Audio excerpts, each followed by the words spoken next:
Ah, j'ai une petite révélation. C'est le journal Libération qui a publié un portrait sur Roch-Olivier Mestre, vous savez, l'ancien patron de l'Arcom. C'était l'ancien patron, là, ça y est, il n'est plus patron de l'Arcom. Et dedans, on apprend la rémunération de Roch-Olivier Mestre, quand il était patron de l'Arcom. 9 000 € pour occuper ses fonctions. Bien payé. 9 000 €. 9 000 €, exactement. Qu'est-ce que vous en pensez? Vous trouvez ça beaucoup? Ah, c'est trop. Oui, c'est énorme. Oui. Ah oui, enfin, je veux dire, c'est l'argent public. Ça me paraît délirant. On ne peut pas dire qu'il soit débordé quand même. Et voilà, moi je trouve ça scandaleux, délirant. Qu'est-ce que vous en pensez, vous? Non, ça reste, même si qu'on aime ou pas l'Arcom, c'est un organisme quand même important. Il y a plein de dirigeants qui gagnent beaucoup plus que ça dans le privé. C'est un salaire qui est le cas d'un salaire d'un mais dirigeant. dans le privé. Dans le privé, des dirigeants. Mais tu réponds tout seul à ta question. Tu réponds tout seul à toi. Tu parles, tu réponds tout seul à ta question. Il y a plein de gens qui gagnent plus dans le privé. Je m'en fous du privé. Non, mais du privé, je m'en fous. C'est pas l'argent des gens. Non, mais ça, moi j'aime pas. Parce que ça veut dire que tu priverais tout fonctionnaire d'avoir une rémunération à peu près sympathique. C'est-à-dire que le mec qui décide de travailler dans le public. C'est pas sympathique, c'est 0,8% de la population, 9 000 €. Mais alors, à ce moment-là, c'est quoi le seuil? C'est quoi tous les gens du public doivent gagner 2 000 €? 3 500, 4 000, ça suffit. Je suis désolé, Il n'arrive pas à faire le boulot pour 4 000. Non, mais les patrons du service public, qu'on les aime ou qu'on les aime pas, sont des gens qui sont sans doute, qui ont fait un certain niveau d'études, qui ont sans doute certaines compétences. Ils doivent être valorisés sur leur salaire. Et sinon, on paye tout le monde 1 500 €, on est chez les communistes. Juste une remarque. Si de base, tu as choisi la fonction publique, c'est que ta priorité, c'est pas l'argent, sinon tu serais dans le privé. Évidemment. Donc tant qu'à faire, autant en profiter pour pas les payer Donc on nivelle vers le bas. C'est nul. Je le dis franchement. Voilà. Moi, je suis pour que les profs gagnent bien leur vie, que les médecins gagnent bien leur vie, que les infirmières gagnent bien leur vie. Que sur les profs, je suis d'accord avec toi. Mais là, on parle des 0. Tu disais 0,8%, c'est ça? 0,9, je pense. Honnêtement, s'il passe de 9 000 à 7 000, ça va pas me faire pleurer des larmes de sang. Est-ce que ça normal qu'un patron dans le public ou dans le privé gagne plus que ce qu'il y a tout ce qu'il y a en dessous de la hiérarchie? Attends, dans le cas du privé, quand c'est des rémunérations super élevées, en général, c'est des grandes boîtes qui sont la propriété d'actionnaires. Attends. Et les actionnaires, en ce qui me concerne, c'est leur pognon, c'est pas le mien. Ils font ce qu'ils veulent avec leur pognon. Quand c'est dans le public, c'est mon pognon, le tien, le nôtre. Et dans ce cas-là, je suis pas tout à fait d'accord avec l'idée qu'ils fassent des rémunérations élevées avec mon pognon. C'est différent. Alors quel salaire serait acceptable pour toi, Raymond? Moi, je vous ai dit. Non, 4-5 000. S'il veut le faire, il a qu'à le faire pour 4-5 000. Les gens, ils arrivent à bouffer pour 1 800, 2 000. Mais les gens arrivent pas avec 1 800, 2 000. Pourquoi lui, il n'arriverait pas? Les gens, ils arrivent à 1 300, 1 100. Le SMIC, il est à 1 430. Pourquoi il n'y arriverait pas avec 400 000? Parce qu'il a fait des études, parce qu'il a envie. C'est ouf, ça. Il t'a expliqué, c'est le service public. Mais alors? Mais il a raison. Dans ce cas-là, moi, je suis complètement d'accord avec Raymond. Dans ce cas-là, tu vas pas dans le service public. Dans ce cas-là, tu vas pas dans le service public. Si tu veux faire de l'argent, tu vas dans le privé. Je suis désolé, il y a des règles. Bah oui. Si tu veux faire de l'argent, tu vas dans le privé. Faire des millions. Non, mais je te le dis. Sur le fait que c'est un choix par rapport à un idéal et non pas par rapport au fait de faire. L'idéal, c'est le pouvoir aussi. Gilles. Moi, ce qui me gêne, c'est que ce sont des fonctions qui sont attribuées après une nomination. C'est ça. Et ça, pour moi, c'est insupportable. C'est-à-dire que la nomination vaut 9 000 €. C'est pas au mérite, c'est pas une ascension progressive comme ça. C'est je te nomme et tu vas gagner 9 000 €. C'est une sorte de fait du prince avec de l'argent public qui me paraît totalement déplacé dans la France d'aujourd'hui. Et les ministres, je ne comprends pas. Oui, mais là, Mais on peut discuter de tout. On peut discuter de tout. Un député, il est élu, par exemple. Mais on peut discuter. Vous faites chier, là, Guillaume. Oui. Moi je trouve que la vérité, là encore, est entre les deux. Ils ont fait des hautes études. Si moi, le Mestre avait dit des choses qui me plaisaient beaucoup, honnêtement, j'aurais trouvé son salaire plus justifié. Donc, il y a une part de mauvaise foi de mon côté à moi. C'est à peu près le salaire d'un PDG de France Télévisions. Oui, non, mais à ce moment-là, il faut remettre à plat tous les salaires du service public, les présentateurs de JT, les animateurs d'émissions et tout ça à ce moment-là.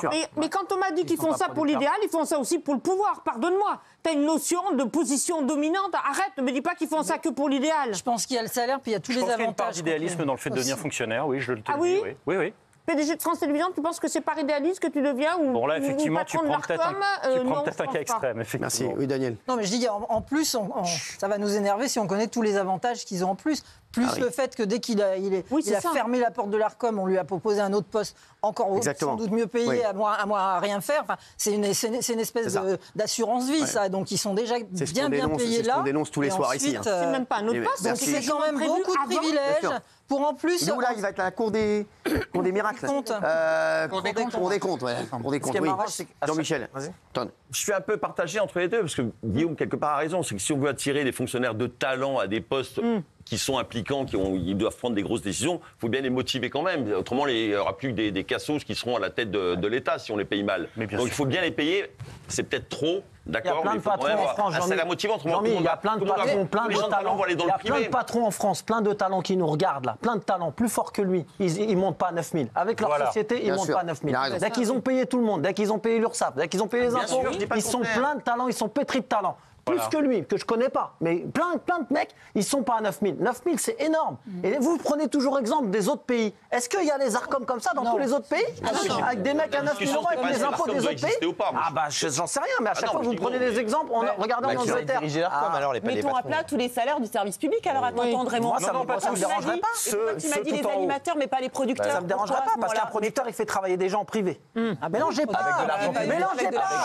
Lui, il est tout seul. Je parle pas de lui, il est tout seul. Quand il prend ses 9 000, il les prend tout seul. Mais Nagui, par exemple, Nagui fait travailler des gens. Avec de l'argent public. Mais il fait travailler des gens. Il fait travailler qui? Avec de l'argent public. Vous êtes fous. Nagui, il faut voir ça, on regarde des recettes publicitaires aussi. Oui, bien sûr. Regarde, oublie l'ARCOM. Regarde, ma fille, elle est interne en médecine. Voilà. Si tu payes très mal dans le public, tous les bons chirurgiens, ils vont tous aller dans le privé. Et quand tu te feras opérer à l'hôpital, tu auras que des mauvais chirurgiens. Il faut bien quand même trouver un juste milieu et trouver un salaire qui soit motivant pour que les gens ne fuient pas le public. Ils sont déjà mal payés. Pardon, je suis vraiment pas d'accord avec ça parce qu'en réalité, ça sert juste de prétexte, à mon avis, à des hauts fonctionnaires pour avoir une raison officielle de se mettre un maximum de pognon quand ils sont motivés par la vénalité. Pendant ce temps-là, je maintiens que pendant ce temps-là, il y a des gens qui choisissent d'être fonctionnaires par idéal et ils n'ont pas besoin d'être rémunérés autant. Et la preuve, il y a des rémunérations dégueulasses dans la fonction publique, je pense en particulier aux profs ou à un certain nombre d'autres jobs. Et il y a quand même des gens qui y vont, il y a quand même des gens qui restent. Pourquoi? Parce qu'ils ont une abnégation, un sens du service public. Et donc, à 9 000 euros, honnêtement, c'est du délire. Et les revenus sont déjà plafonnés, pardon, mais dans le privé, tu as plein de mecs, de dirigeants de grandes entreprises qui gagnent 30, 40, 50 000, 300 000 euros par an, 400 000 euros. Donc ça, là, on parle de revenus plafonnés. Donnez-moi un mec dans le public, à France Télévisions, je sais pas, qui gagne 30 ou 40 000 euros par mois, ça n'existe pas, à part les producteurs. Il y en a. Je pense qu'il délire total. Pourquoi? Moi, je pense que 9 000, je pense que c'est un peu trop. Je pense qu'à 6 000, ça aurait été le bon salaire. Voilà, on est d'accord, mais il délire total. Cette info risque d'en dégoûter plus d'un. À partir de lundi prochain, l'Union européenne autorisera jusqu'à 4% de poudre de larves de verre. De larves de verre de farine dans des produits alimentaires tels que le pain, le fromage, les confitures et les pâtes. Eh oui, ça arrive, Gilles Verdez. Mais oui, ça arrive. Alors, ça a été légalisé, très franchement, j'ai regardé, moi, ça m'inquiète. Ah bah moi aussi. Ça m'inquiète. Larves de verre, notamment larves de verre de farine, je veux bien tout ce qu'on veut. Larves de verre de farine jaune. Alors non seulement, vous me pardonnerez l'expression, c'est dégueulasse, mais en plus on nous dit c'est pas toxique. Moi je voudrais bien savoir, c'est une législation européenne qui s'impose à nous. Là franchement, je trouve que l'Europe délire. Moi je voudrais qu'on remette ça à plat. Rien que le mot que ma fille puisse manger à la cantine de la larve de verre comme ça. Et Fatou, ça vous dérange pas? Ah si, mais c'est surtout par rapport aux enfants. Oui, vous savez, on parle des conséquences de la mauvaise alimentation sur les enfants en ce moment. C'est un grand sujet. Et comment on va le savoir alors si c'est... Le problème, c'est ça, Cyril. C'est qu'on va dire dans 20 ans, finalement, on avait tort, les larves de verre de farine jaune, c'était mauvais pour nos enfants. Non, mais comment on va savoir s'il y a de la larve de farine? On ne le saura pas. À partir du moment où c'est autorisé, ça va être en poudre. Alors après, on nous dit c'est déjà dans certains aliments. Mais enfin, larves de verre de farine, rien qu'à voir ça, on est dégoûté. Ah ouais. Donc voilà. En même temps, on mangera des... Pardon? Oui, c'est vrai que là, c'est un montage. Oui, j'avoue que là, on est...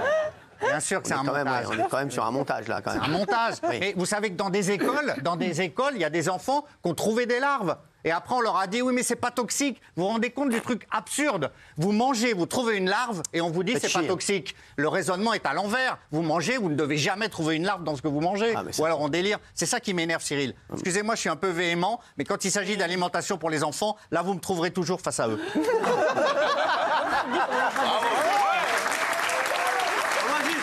n'arrête pas de nous dire de manger des insectes, alors que ça va. Allez.